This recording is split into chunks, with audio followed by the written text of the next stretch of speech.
Our reading today comes from Matthew's Gospel.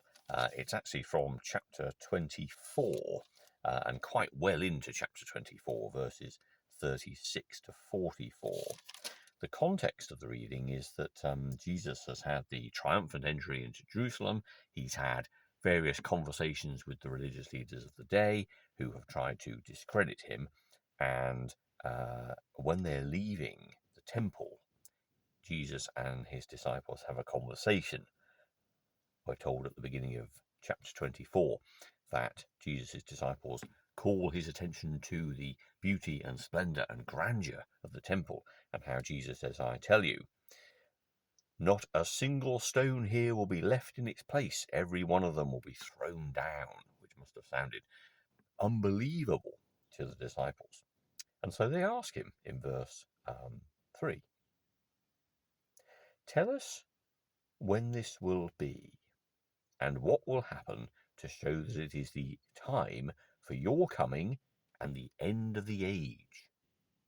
So introducing this apocalyptic concept, this idea of Jesus' return. And there then follows a whole bunch of warnings for the church to be ready, to be prepared for when Jesus comes again. And so we have our reading today from verse 36. "No one knows, however, when that day and hour will come, neither the angels in heaven nor the Son. The Father alone knows. The coming of the Son of Man will be like what happened in the time of Noah. In those days before the flood, people ate and drank, men and women married, up to the very day Noah went into the boat. Yet they did not realize what was happening until the flood came and swept them all away. That is how it will be when the Son of Man comes. At that time, 2 men will be working in a field. One will be taken away, the other will be left behind. 2 women will be in a mill, grinding meal. One will be taken away, the other will be left behind. Be on your guard then, because you do not know what day your Lord will come. If the owner of a house knew the time when the thief would come, you can be sure that he would stay awake and not let the thief break into his house. So then, you must always be ready, because the Son of Man will come at an hour when you are not expecting him." So, an interesting reading about the second coming and about the return of Jesus and what that means for individual men, women, boys and girls of the world. I don't quite know how important the whole concept of the second coming is to me, because I think my relationship with God is one of currency rather than future anticipation.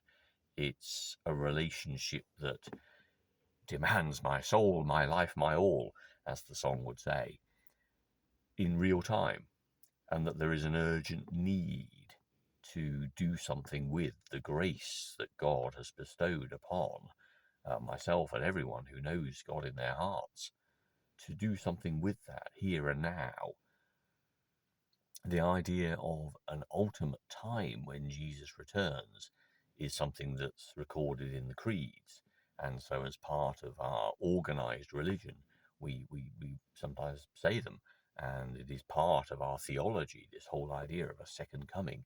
This reading is echoed in all of the synoptic gospels, though interestingly not in John. But the idea, of course, is that it runs very much through mainstream thinking of the time. It's very much a New Testament idea. And this, I suppose my difficulty with it, or my only reason for not treating it as a primary importance, is because it can sometimes for me be an excuse to not do anything now. There can be a sense of, well, that's coming in the future.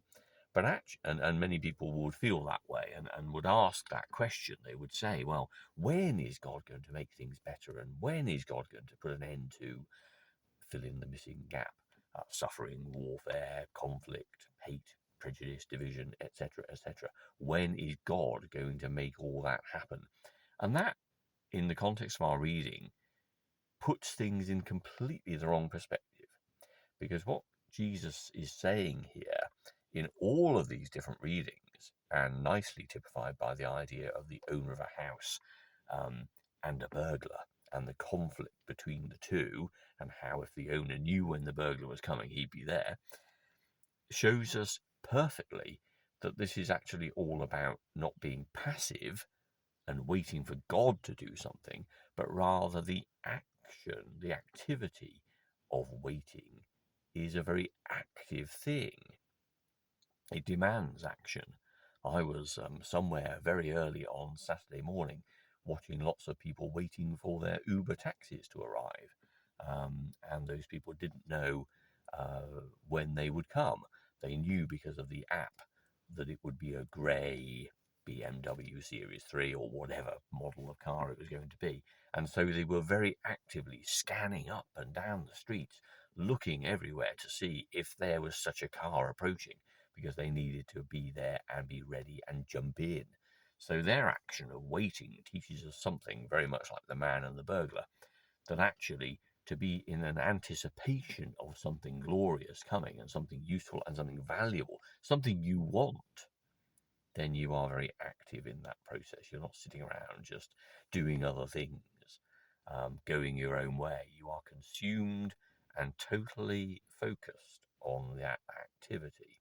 And that has something very useful to teach us about the Christian life, that not because we're going to be judged in that sort of medieval sense of heaven and hell, but because God will come and find us in whatever state we are.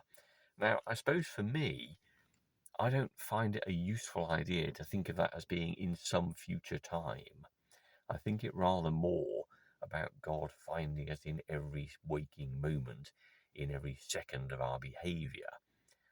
At every conversation you have with a stranger, God's judgment, in inverted commas, is there, depending on how we treat that person. God's judgment for us is always there when we're tempted to be judgmental ourselves or prejudiced, or to have any kind of sense of division between people, to look at another human being with anything other than love. God is there judging and reminding us, for here is the opportunity to do what is loving and kind and caring, to be people of the light, or to be people of darkness, to be those who reject, who dampen down and destroy. And it is always at that crossroads that our lives are at. Everything we do has that possibility of being either creative or destructive. I don't think there are many things in our relationship with the people of this world that is ever anything other than a T-junction. You have to decide which way you're going to go. There can be no neutral. Well, I suppose there can be a burying one's head in the sand and not actually living at all. But if you're trying to engage with the world and you meet people, you have to make those decisions constantly.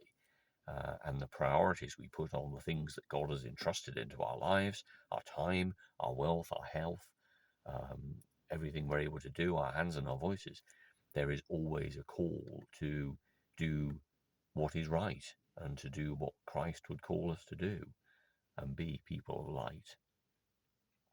So the reading does have a useful sense to remind us that there is a need to be active in our ministry, that we don't sit in our houses waiting for God to come and judge us to be righteous or not, but rather we need to be out there, active in our waiting, anticipating at every moment that God will be there. And that, you see, is useful.